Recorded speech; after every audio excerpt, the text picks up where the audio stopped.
Un rappeur, un compositeur et surtout un acteur, Stomy Bugsy. Son actu n'est pas un album de rap, mais une pièce de théâtre. Bonsoir, monsieur. Bonsoir, bonsoir tout le monde. Merci beaucoup d'être là. Bonsoir, Isabelle. Bonsoir. Merci beaucoup de nous l'amener des planches à ici. Vous nous présentez la pièce tout de suite ou je peux glisser une petite remarque d'actualité? Mais glissons. D'entrée de jeu. La pièce, Christian en a rappelé le titre, c'est un face-à-face ou une conversation entre trois soldats, dont un tirailleur sénégalais qui arrive en cellule. Et on parlait tout à l'heure, je ne sais pas si vous avez eu le temps de suivre notre journal, mais on avait un reportage sur la lassitude des soldats ukrainiens sur ce front de l'Est. On parle beaucoup de leur courage dans les reportages de nos envoyés spéciaux. Là, on voyait ces autres états d'âme.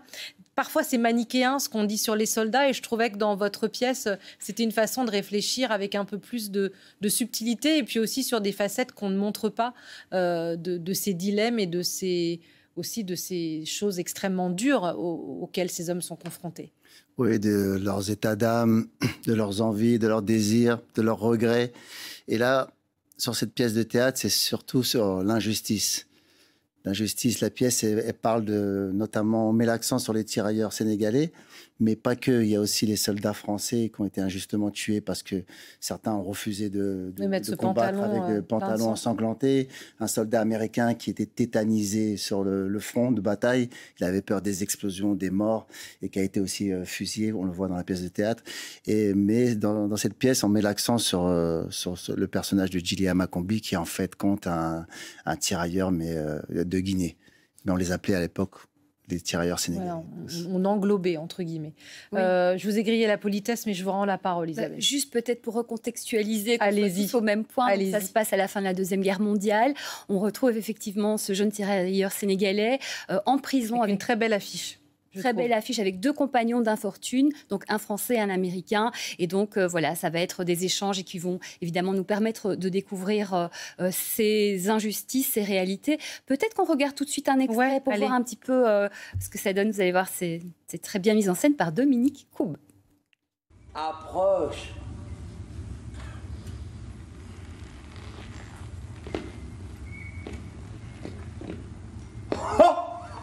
Oh, mais t'es un Mamadou! Hé!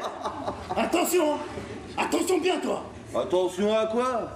Il est beau, lui. Et c'est quoi une Mamadou? Hé, toi!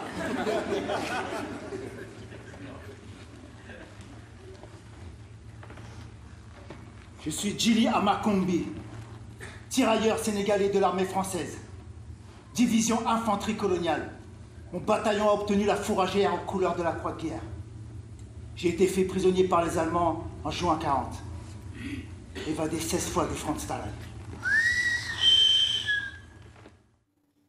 Stomy Bugsy, cette pièce, vous l'avez écrite avec David Desclos, qui joue le français dans la pièce.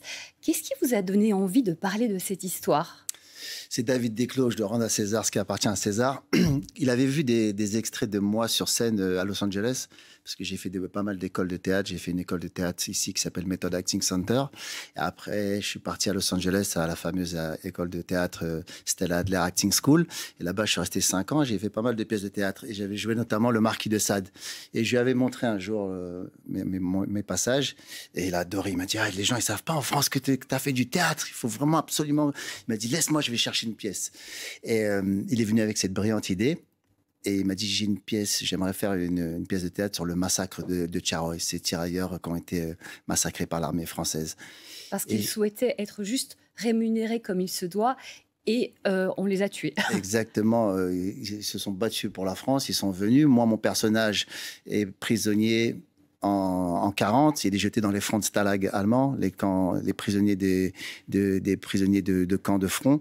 Il est jeté dans les fronts de stalag, il s'évade plusieurs fois, il rejoint la résistance, il rejoint l'armée, il participe à libérer les grandes villes, notamment à Paris. Et juste avant de rentrer dans les grandes villes comme Paris, on leur dit maintenant, donnez-nous les uniformes et donnez vos uniformes à des résistants blancs. C'est ce qu'on appelle le blanchiment des troupes.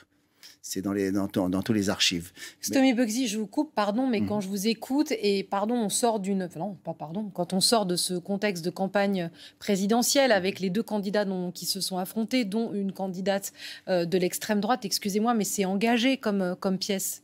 C'est une pièce profondément engagée, surtout avec les termes qu'on a pu entendre dans la campagne ces derniers jours, ces derniers mois.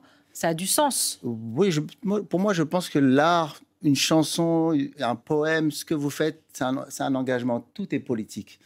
Le sens même de la vie est politique. Dans une famille, il y a de la politique. La mère, le père, les enfants, il y a une hiérarchie, il y a un système de vie. Non, mais dire qu'il y a des Français ou des habitants des colonies qui sont venus se battre au même titre que les autres, c'est important de rappeler aussi l'histoire. On réécrit beaucoup l'histoire en ce moment, c'est important de le dire, non? C'est très important, mais pour moi, c'est tellement naturel et inné, je ne le fais même pas exprès.